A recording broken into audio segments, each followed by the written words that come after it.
Alhamdulillah, this is the first PR gift for Ridha Firdaus Khan channel. I was so much excited. আপনাদের সঙ্গে এটা unboxing করতে চাচ্ছিলাম, ছোট্ট একটা ভিডিও শেয়ার করব। তো চলুন দেখা যাক কি আছে এর মধ্যে। এই PR গিফটটা পাঠিয়েছে ক্লাসিক পেজ থেকে।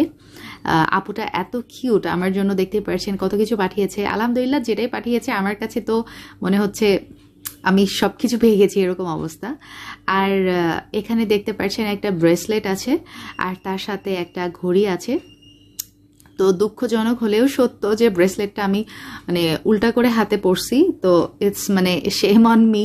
ওয়েল, ব্রেসলেট অ্যান্ড ওয়াচটা একসাথে হাতে পরেছি, ইটস লুক কোয়াইট প্রিটি। আর তারপর এই দেখতে পাচ্ছেন ডায়মন্ড রিং, যেটা স্টোনের রিংটা বাট ডায়মন্ডের মতো শাইন করছিল। It's so cute. আপনারা চাইলে ক্লাসিক পেজটা ভিজিট করতে পারেন। আপুর কালেকশনে কিন্তু আরো অনেক সুন্দর সুন্দর জিনিস আছে। আর look at this beautiful earring. এটা প্রথম দিনই আমি পরে পুরা বাসায় ঘোরাঘুরি করছিলাম, বুঝেন। তো তারপর এটা ছিল একটা ব্রোচ, এটা কিন্তু অনেক নাইস। এটা আমি আমার হিজাবের সাথেও পরতে পারি, অথবা শাড়ি কিংবা দুপাট্টার সাথেও কিন্তু এটা পিন আপ করা যায়। তো যাই হোক, thanks Classica page for this lovely gift. I am glad. So enough for today. ইনশাআল্লাহ আবার দেখা হবে। আল্লাহ হাফেজ। আসসালামু আলাইকুম।